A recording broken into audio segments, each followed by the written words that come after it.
야곱의 이야기를 우리가 지금 계속 보고 있습니다. 지난주에 안 와가지고 이제 또 까먹고 잘 모를 텐데 또 뭐 어쨌든 영상이 올라가 있으니까 보면서 참고해줬으면 좋겠고. 야곱은 어떤 사람이었나요, 여러분? 야곱은 어떤 사람이었습니까? 도망자신. 네? 도망자였죠. 도망자도 맞아요. 그걸 야곱의 어떻게 보면 인생을 굉장히 아우르는 중요한 어떤 단어인 것 같아요. 도망자. 또 야곱하면 떠오르는 또 이미지가 뭐가 있을까요? 삼촌한테 한 방 먹은. 네? 삼촌한테 한 방 먹은. 한 방 먹은 거. 그렇죠. 야곱은 이제 속임수에 능한 사람이었죠, 그죠? 우리가 이제 처음 야곱의 이야기를 우리가 봤을 때, 이제 아빠와 그 형 에서를 속여서 축복을 뺏는 그 모습을 봤잖아요, 그죠? 그런 속임수에 능한 자가 바로 이 야곱이었습니다. 그렇게 뭔가 축복권을 가로채려고 했지만 그 결과는 비참했죠. 네, 죽을 위기에 처하고 그리고 나이가 40이 훨씬 더 지난 나이인데도 자신이 읽어놓은 그 터전을 떠나서 광야로의 한 1000km 가량의 거리를 도망쳐야만 했던 야곱의 인생에 대해서 우리는 살펴봤습니다. 그렇게 1000km를 도망쳐 와서 이제 라반의 이 삼촌을 만났을 때 그는 안도함으로 눈물을 흘리기도 했어요. 그런데 사실 자기의 인생에 이제 닥쳐올 그 다음의 상황들에 대해서는 예측하지 못했던 것 같아요. 그죠? 그가 만났던 이 외삼촌 라반은 자기보다도 훨씬 더 권모술수에 능한 사람이었습니다. 그죠? 속이는 자의 대표급. 라이센스라면 뭐 어디까지 얘기하면 좋을까요? 아무튼 굉장히 뛰는 사람 위에 나는 사람이 있다라고 이런 표현이 있듯이 속임수의 달인 야곱에 비할 바 없는 사람이 바로 이 라반이었다는 걸 우리는 알 수가 있어요. 이 라반은 그 야곱의 사랑을 이용해서 그 사랑이라는 그 순수한 감정을 이용해서 14년 동안을 무보수로 야곱을 이렇게 속여서 일을 시킵니다. 그렇게 해서 그 얻은 품삯을 다 이 라반이 취해요. 성경에 보니까 야곱이 얼마나 이렇게 힘든 세월을 보냈는지 기록되어 있는데 우리 한번 같이 읽어볼까요? 40절, 41절 말씀인데 시작! 내가 이와 같이 낮에는 더위와 밤에는 추위를 무릅쓰고 눈붙일 겨를도 없이 지냈나이다. 내가 외삼촌의 집에 있는 이 20년 동안 외삼촌의 두 딸을 위하여 14년, 외삼촌의 양떼를 위하여 6년을 외삼촌에게 봉사하였거니와 외삼촌께서 내 품삯을 10번이나 바꾸셨으며 20년의 세월이에요. 여러분이 평생을 지금 살아온 시간보다 훨씬 더 긴 시간을 정말 그냥 자기에게는 아무 이득 없는 그리고 정말 라반을 위하여만 봉사했던 시간. 근데 라반은 그 사이에도 줘야 할 품삯을 10번이나 이렇게 바꾸면서 야곱의 몫을 주지 않았다라고 성경은 기록하고 있어요. 야곱을 괴롭혔던 삶의 어떤 모습 중에는 이 라반만 있었던 건 아니죠. 우리가 지난주와 지지난주에 살펴봤듯이 그의 아내인 레아와 라헬이 자식 낳기 경쟁을 합니다. 그죠? 자식 낳기 경쟁을 해요. 자식 낳기 경쟁. 그러면서 자기가 원치 않는 자꾸 이 침소에 들어야만 했고 뿐만 아니라 이 요종들에게까지도 야곱은 들어가야만 했습니다. 그렇게 해서 계속해서 아들을 낳아야만 했어요. 이 야곱은 밖에서뿐만 아니라 집 안에 돌아와서도 여전히 쉴 곳 없는 그런 아주 힘들고 외롭고 고단한 그 시기를 보냈던 것 같아요. 그런 야곱이 드디어 이 라헬이 요셉을 낳자마자 큰 결심을 합니다. 내가 내 고향 나의 땅으로 돌아가리라 라고 이제 결단을 하면서 오늘 본문이 시작되는 거예요. 야곱이 떠나가겠다라고 했을 때 이 라반이 깜짝 놀랍니다. 조용히 있을 줄 알았던 그 야곱이 간다니까 그제서야 이 야곱의 가치가 얼마나 큰지를 깨달았던 거죠. 그리고 이제 붙잡습니다. 가지 마라. 제발 가지 마라. 여기 남아 있어줘라. 하나님께서 너 때문에 내 가족을 그리고 내 집을 축복하셨다는 것을 내가 안다. 그러니 가지 마라. 자, 연봉 협상 다시 하자. 불러라. 네가 말하는 대로 내가 연봉 해주겠다. 라고 얘기를 해요. 대단한 어떤 선처죠. 사실 라반에게 있어서 야곱은 황금 알을 낳는 이 거위와 같았습니다. 놓칠 수 없는 존재였던 거죠. 그죠? 그런데 이제 야곱이 그런 라반에게 이렇게 얘기를 하는 거예요. 우리 같이 한번 읽어볼까요? 시작. 내가 오기 전에는 외삼촌의 소유가 적느니 번성하여 뜰을 이루었으니 내 말이 이르는 곳마다 여호와께서 외삼촌에게 복을 주셨나이다. 그러나 나는 언제나 내 집을 세우리까.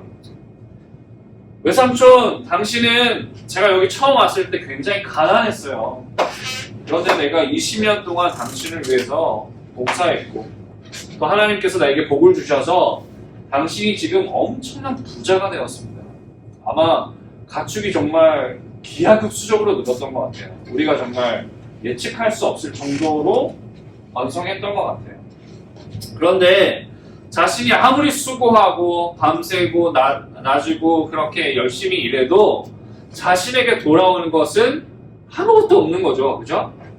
그래서 오늘 이 야곱이 그 억울한 마음에 이렇게 얘기하는 거예요. 도대체 나는 언제나 내 집을 세울 수 있겠습니까?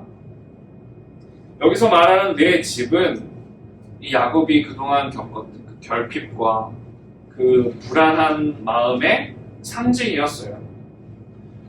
그래서 그를 보호하고 그리고 누구에게도 무시당하지 않을 만한 내 집을 좀 세워야겠습니다. 라고 지금 라반에게 요구하고 있었던 거죠. 그죠?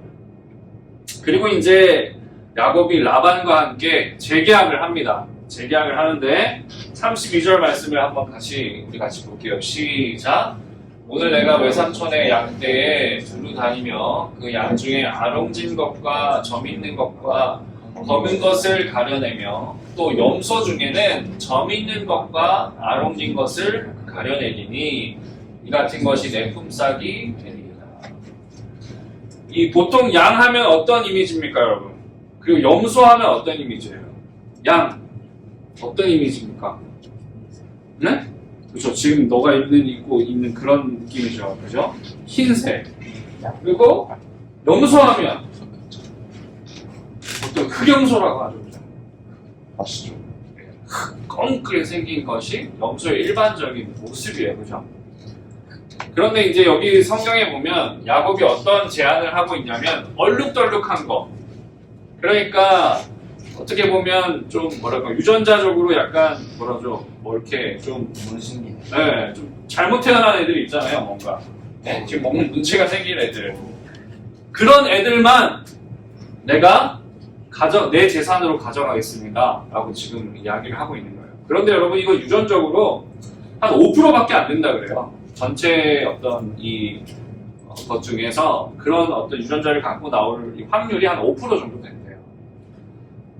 보통 이제 그 당시에 목자라고 한다면 그 당시에 연봉이 그 양의 한 20% 자기가 배우고 있는 그 무리 중에 한 20%가 그 목자에게 돌아간다라고 해요.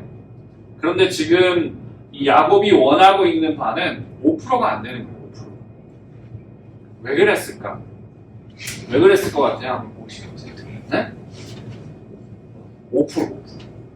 왜 그랬을까? 왜 이렇게 적은 금액을 요구했을까? 나중에 희귀해지네. 네? 아, 희귀해질 줄 알고. 점을 친 거야, 뭐야? 삼촌이 볼타에 매겼는데 이제 삼촌은 왜 그러니까. 큰 플랜을 갖고 있었네. 큰 플랜을 가지고 삼촌을 내가 다시 볼타 맞춰. 국수심. 뭐 우리도 우리의 미래 일을 예측할 수 있으면 너무 좋겠죠. 근데 아마 예측하지 못했을 거야. 예측하지 못했을 거고 아마 그랬을 거예요. 라반이라는 사람이 얼마나 지독한 사람인가를 야곱은 알았을 거예요. 이 사람이 지금 나를 붙잡으려고 지금 이렇게 호의적으로 나에게 대하고 있지만 이 사람 나한테 지금 20년간 나를 속여먹은 사람이야. 그죠? 이 사람이 얼마나 강팍한 사람이라는 걸 알았을 거예요. 그래서 이 정도만이라도 나한테 주면 좋겠다. 이 정도만이라도 내가 내 세상으로 하면 그래도 선방한 거야. 아마 이런 심정으로 그리고 이번에야말로 나는 이제 정말로 라반을 떠날 거야. 이렇게라도 하면 라반이 나를 보내주겠지. 라는 어떤 마음으로 했지 않을까 싶어. 그리고 이제 어쨌든 야곱은 라반의 양들을 20년간 쳐왔겠죠, 그죠? 그리고 그 어느 정도 그 아롱진건 얼룩덜룩한 아이들이 몇 마리 정도 있는지를 아마 야곱은 너무나도 잘 알았을 것 같아요. 20년 동안 밤새도록 그렇게 양을 돌봐왔으니까. 그래서 그래 한 이 정도면 될 것 같아 라는 어떤 생각을 가지고 제시를 했던 것 같아요. 이런저런 상황에서.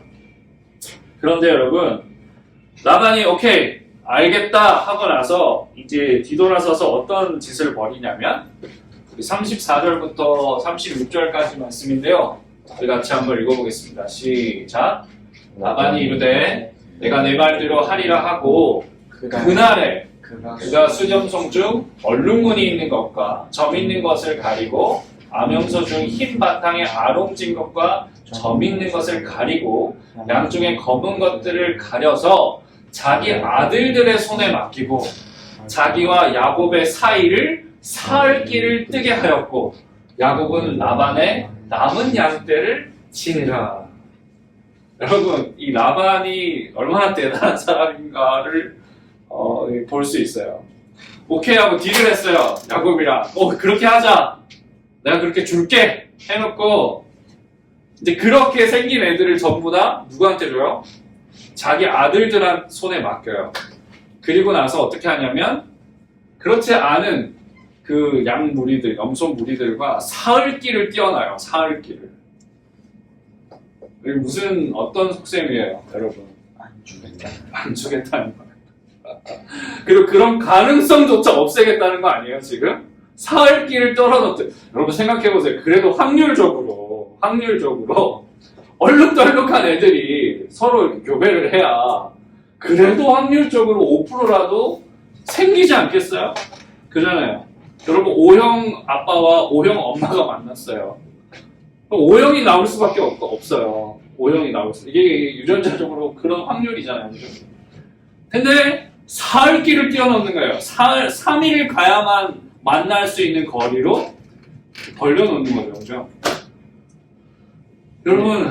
근데 네. 라반이 자기 아들들이 따로 있었어요. 네, 있었죠. 자기 딸들도 있었고 아들들도 있었고. 물론 이 아들들이 지금 이 이야기에서 그렇게 중요한 인물들이 아니니까 다뤄지지는 않았겠지만 근데 사실 야곱보다는 그 아들들이 훨씬 중요했겠죠. 왜냐하면 라반의 어떤 그 집안을 이끌어갈 사람들은 그 아들들이니까. 그러면은 얼룩덜룩한 거를 자기 아들들한테 맡기고 멀리 보내는 거예요. 맞아요. 그리고 그걸 뺀 거죠. 이렇게 빼고 그 아들들한테 돌보게 하고 나머지 정상적인 애들을 야곱한테 다시 일을 맡기는 거죠. 그러니까 아까 말했잖아요. 한 5%라고. 그러니까 야곱의 아들들은 사실 어떻게 보면 굉장히 쉬운 일을 하는 거죠. 그런데 또 야곱은 이제 또 자기한테 올 아무런 그게 없는 상황에서 또 고되게 그 양들을 봤어야 되는 상황인 거죠. 그죠?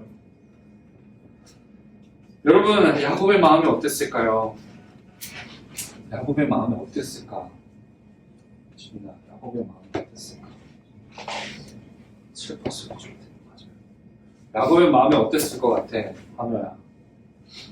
어땠을까? 너 목사님 좋아한다고 지난주에 얘기하지 않았어? 왜 이렇게 뭔가 나한테 이렇게 예배 시간에만 나한테 거리를 두는 느낌이야. 오케이. 굉장히 좌절했을 것 같아요, 그죠? 굉장히 좌절했을 것 같아요. 내가 진짜 내가 줄여서 그래도 이 정도라도 나한테 주겠지. 그래도 이 정도면 진짜 내 몫으로 주겠지 했던 그 5%인데 그것마저 지금 라반이 안 주겠다라는 거예요 지금. 아마 굉장히 인생의 밑바닥을 찍는 어떤 순간이었을 것 같아요. 물론 야곱이 지금 계속 인생의 밑바닥을 찍는 순간이 굉장히 많았지만 야곱이 어떻게 했을까? 이제 야곱에게는 남은 게 뭐가 있을까요? 야곱에게 남은 게 뭐야 도대체? 네? 축복. 근데 이제 야곱이 어떻게 하는지 봅시다. 우리 37절과 38절 말씀인데요. 한번 같이 읽어볼게요. 시작. 야곱이 버드나무와 살구나무와 신풍나무의 푸른 가지를 가져다가 그것들의 껍질을 벗겨 흰 무늬를 내고 그 껍질 벗긴 가지를 양떼나 와서 먹는 이제 각천의 물 구유에 세워 양떼를 향하게 하매 그때가 물을 먹으러 올 때에 새끼를 내니. 이게 도대체 뭔 소리야? 이게 무슨 일이야 도대체? 우리도 보면 이해할 수 없는 방법을 지금 이야기를 하고 있는 걸 볼 수가 있어요. 나무를 가져다가 뭐 3가지 나무가 있는 것 같아요. 그리고 막 그걸 껍질을 벗겨서 흰 무늬를 내요. 그런데 그걸 이제 양떼들이 와서 물을 먹는 그 구유에다가 세워놓는 거예요. 이렇게. 그죠?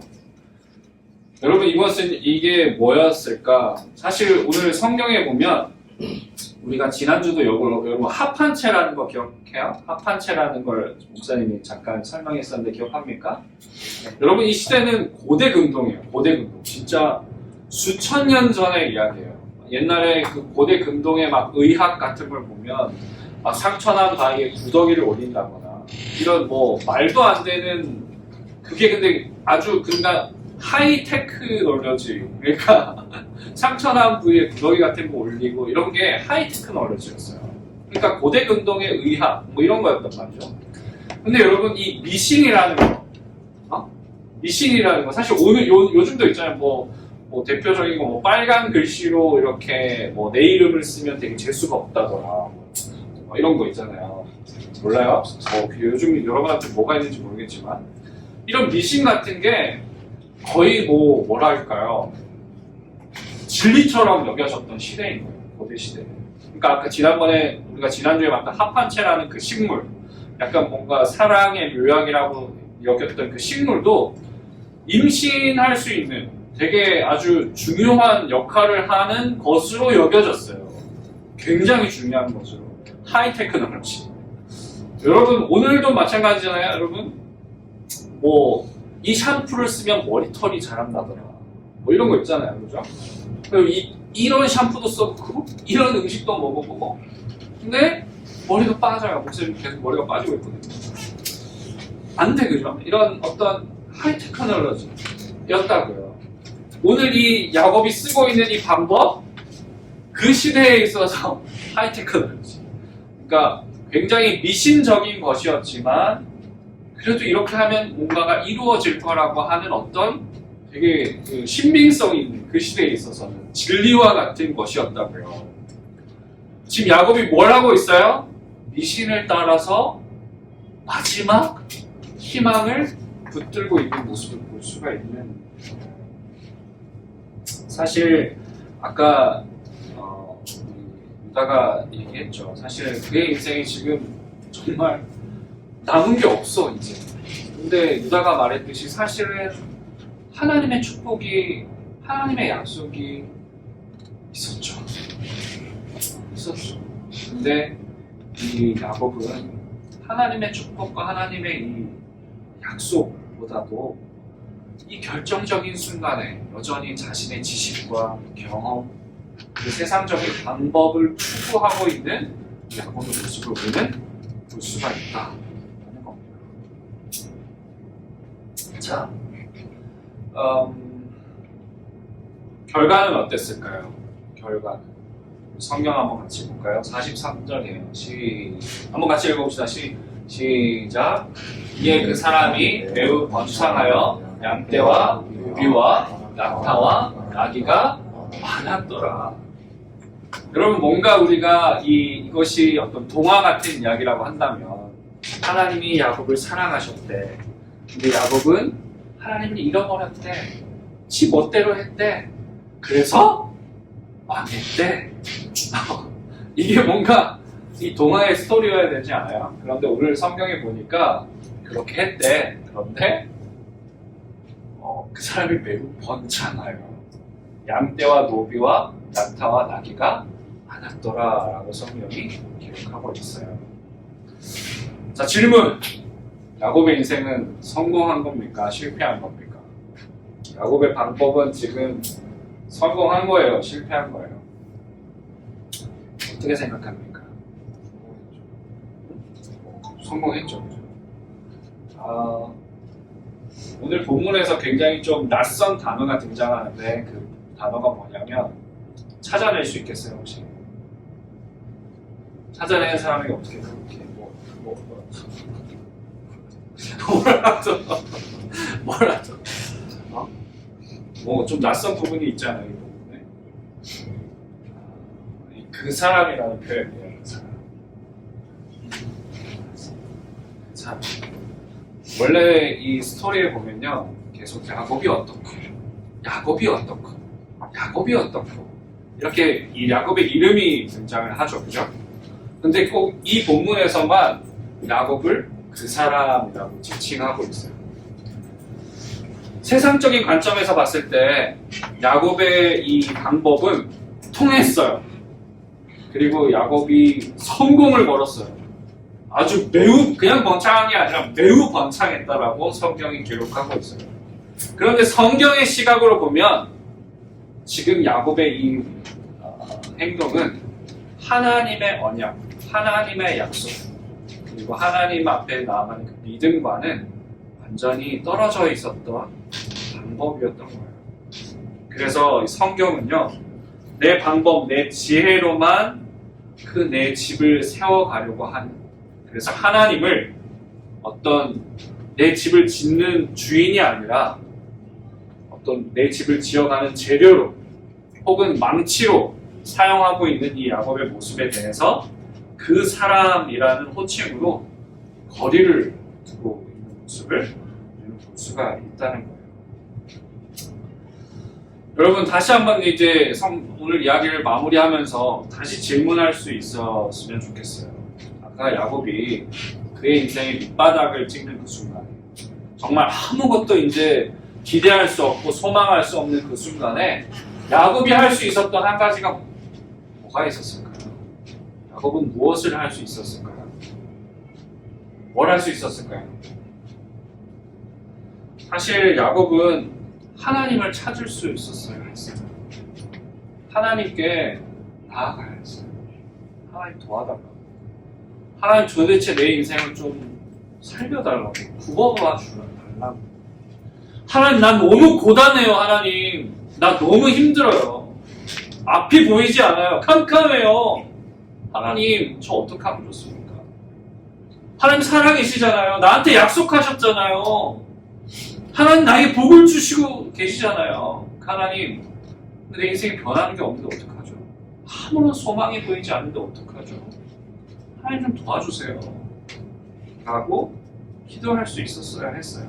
그런데 여러분, 이 20년이라는 시간이 지나는 동안 야곱은 단 한 번도 하나님을 찾았다라는 기록이 없어요. 성경에.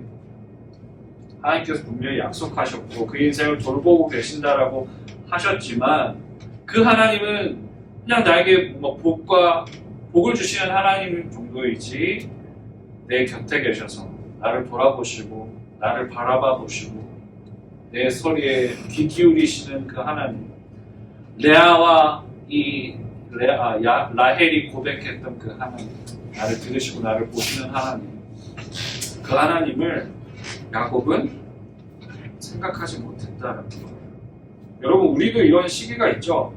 교회는 나오지만, 예배는 드리지만, 입술로는 하나님을 찬양하지만 여전히 삶으로는 하나님을 외면하고, 또 종교적으로 하나님을 대하고, 혹은 나의 원함을, 나의 어떤 축복을 위한 도구로 하나님을 대하고, 하나님에 대해 이야기하지만 그분을 경외하지는 않고, 머리로는 알지만 인격적으로는 경험하지 못하는 그런 시기가 다 있는 것 같아요.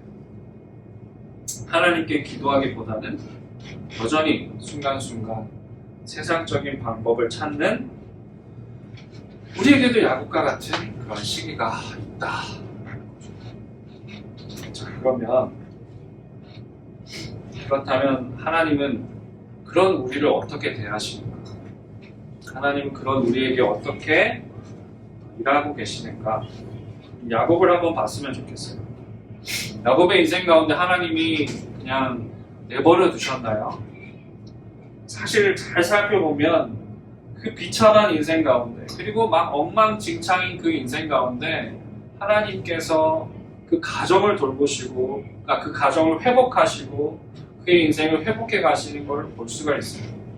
우리가 레아와 라헬의 이야기를 봤지만 하나님이 그 두 여인을 만나주세요. 그리고 신앙적인 고백을 하게 하세요. 여호와께서 나를 돌봐주시고 여호와께서 내 이 고통의 소리를 들어주시는구나 라는 걸 고백하게끔 하셨던 것을 우리는 볼 수가 있습니다. 뿐만 아니라 20년의 이 세월 동안 야곱은 다듬어지고 있었어요. 야곱이 라반에게 어떻게 얘기하고 있는지 성경을 통해서 보면 이렇게 해요. 내가 얼마나 정직하게 당신을 대했는지, 내가 얼마나 성실하게 당신의 양들을 돌봐왔는지 당신이 알고 있습니다 라고 얘기해요. 속임수와 비겁함의 대명사였던 야곱이 성실함과 정직함의 아이콘으로 지금 라반 앞에 서고 있다는 걸 볼 수가 있어요. 20년의 시간 동안 야곱은 아름답게 다듬어져 가고 있었던 거예요. 그리고 오늘 본문에서 여전히 야곱은 야곱이었죠. 세상적인 어떤 이 방법을 통해서 하나님의 축복을 쟁취하려고 했던 그런 모습 속에서도 하나님은 야곱의 인생을 돌보고 계셨다. 우리 성경 한번 볼까요? 31장, 여러분 이제 이게 마지막에서 두 번째 컷이에요. 항상 이때쯤 되면 목사님이 이제 집중하라고 한 번만 더 얘기하는데 우리 10절에서 12절까지 말씀 한번 같이 읽어볼게요. 시작! 그 양떼가 새끼 뵐 때에 내가 꿈에 눈을 들어보니 양떼를 탄 수냐는 다 얼룩무늬 있는 것과 점 있는 것과 아둥진 것이었더라. 꿈에 하나님의 사자가 내게 말씀하시기를 야곱아 하기로 내가 대답하기를 여기 있나이다 하매 이르시되 내 눈을 들어 보라. 양떼를 탄 수양은 다 얼룩무늬 있는 것, 점 있는 것과 아둥진 것이니까 라반이 내게 행한 모든 것을 내가 보았노라. 오늘 이 나무 가지를 꺾어서 어떻게든 자기의 것으로 한번 삼아 보려고 그래도 기적을 말하면서 그렇게 미신적인 행동을 하고 있는 이 야곱에게 하나님이 저녁에 찾아오시죠. 꿈으로. 그리고 야곱아 부르시죠. 그리고 내가 네 인생을 다 보았다. 라반이 너에게 행한 그 모든 것을 내가 다 보았다. 내가 너에게 갚아주마 라고 지금 말씀하고 있는 거예요. 야곱이 엉망진창이죠. 하나님에 대한 어떤 신실한 믿음이라고는 찾아볼 수 없는 그의 인생이었지만 하나님께서 찾아오시죠. 그리고 하나님께서 너의 인생을 돌보고 있다라고 말씀하고 계셨던 거예요. 여러분, 기독교의 신앙은 다른 종교와 어떻게 다를까? 다른 종교는 내가 하나님께 다다라야 돼요. 내가 어떤 거룩한 행동을 해야 되고요. 어떤 수양을 해야 되고요. 그래서 하나님의 그 어떤 신에 있는 그 거룩함, 거기에 내가 다가는 과정이 다른 종교들의 특징이에요. 내가 신에게 다다라고, 내 거룩함으로, 내 도덕성으로, 내 어떤 헌신과 수고로. 그런데 기독교는 달라요. 기독교는 보잘것없는 하나님 앞에 너무나도 죄가 많은 우리의 인생 가운데 하나님이 직접 우리의 인생 가운데 찾아오셨다라고 얘기를 하고 있어요. 그런 인생 가운데 하나님이 우리와 함께 하신다는 것이 기독교 복음이에요. 그래서 우리는 그걸 복음이라고 해요. 기독교의 진리를. 왜냐하면 너무나도 좋은 소식이기 때문에. 넌 이렇게 해야 복을 받아, 저렇게 해야 복을 받아, 열심을 쏟아야지 이렇게 해서 복을 받아야 되지가 아니라 하나님이 불쌍한 그리고 어떤 비참한 우리 인생 가운데 찾아오시는 거예요. 그리고 내가 너의 하나님이 되겠다라고 말씀하고 약속하시는 것이 기독교의 복음이에요. 오늘 하나님께서 이렇게 야곱의 인생 가운데 찾아오신 거죠. 그렇게 지독히 고단하고 쓸쓸했던 그의 인생 가운데 하나님이 내가 너의 모든 삶을 보고 있었다라고 지금 너와 함께 있었다라고 지금 말씀하고 계시는 것이죠. 자, 마지막입니다. 목사님은 고등학교 때 하나님을 인격적으로 경험했어요. 목사님은 아버지가 목사님이라고 했죠, 그죠? 목사의 아들로서 자라왔지만 사실 제가 하나님을 인격적으로 만난 건 여러 분 나이였어요, 고등학교 때. 목사님 아버지는 개척교회를 하셨고 성도라고는 학생부라고는 나 혼자밖에 없었기 때문에 뭐 수련회 같은 게 없었죠, 그죠? 그래서 이제 여러분 이제 유스코스타 같은 데 가잖아요. 그때 당시에도 이제 한국에도 그런 연합 집회들이 있었죠. 그래서 혼자 갔어요. 사실 처음 갔을 때는 엄마랑 같이 갔어요. 엄마가 보호자이자 선생님으로 같이 간 거예요. 여러분 학생 수련회 엄마랑 같이 가본 사람 있어요? 네. 꽤나 쉽지 않아요, 그거.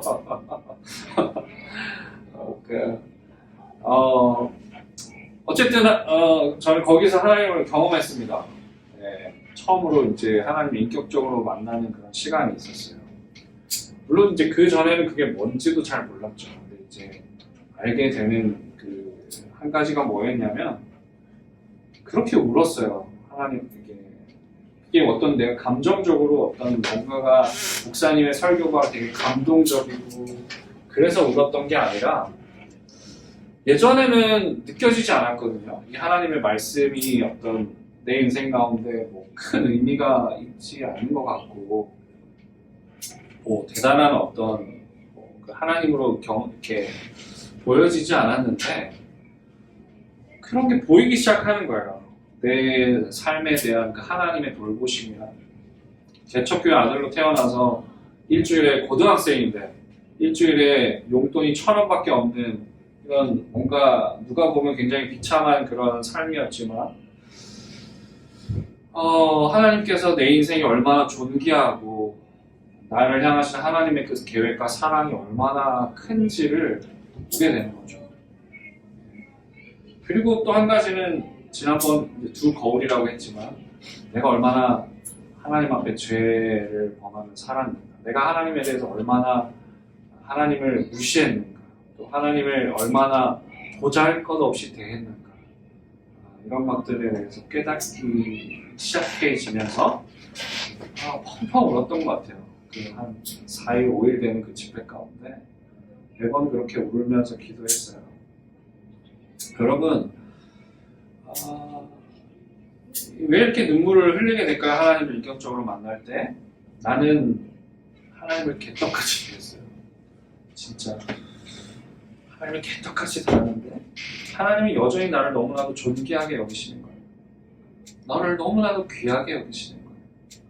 내 인생이 얼마나 값진 인생인 것인지를 깨닫게 하시는 것이죠. 야곱은 여전히 그 나무 가지고 내 집을 짓는데 눈이 멀어 있었죠. 하나님조차도 내 집을 짓는 도구로서 사용했죠. 그런데 하나님은 여전히 나를 위해서 이 온 우주를 동원해서 나를 위해 일하고 계셨구나 라는 걸 우리 야곱을 통해 깨달을 수 있는 것이죠. 또한 우리 인생을 통해서도 아마 깨달을 수 있을 겁니다. 이제 이 질문을 하고 마치려고 하는데, 우리 야곱은 나는 언제 내 집을 세우나 이 질문으로 하면서 이제 비참함으로 이렇게 살았죠. 그런데 여러분, 하나님의 은혜를 경험한 사람들은요 이렇게 질문이 바뀝니다. 하나님은 나를 통해 어떤 집을 짓고 싶어 하시지? 하나님은 나를 통해 어떤 집을 짓고 싶어 하실까? 이것이 인생의 질문이 바뀌는 전환 포인트예요. 우리도 여전히 그렇죠. 내 집을 어떻게 세울 것인가? 어떤 내 경력, 내 어떤 실력, 그죠? 그리고 거기에 몰두하죠. 또 누가 대답했어요.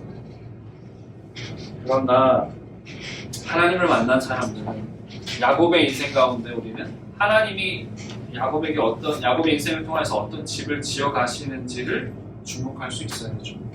그리고 우리도 오늘 이 성경을 통하여서 하나님이 나를 통해 어떤 집을 지어 가시기를 원하시는가를 고민할 수 있어야 될 것 같아요. 그래서 여러분, 내 집 짓기를 멈추고 하나님께 항복하고 하나님 앞에 엎드릴 때 마치 야곱을 나중에 이제 이스라엘로 변화시키시거든요. 그것처럼 여러분의 인생도 변화시켜 갈 줄 믿습니다. 그런 우리 드리머스 친구들이 되기를 소망합니다. 같이 기도하겠습니다.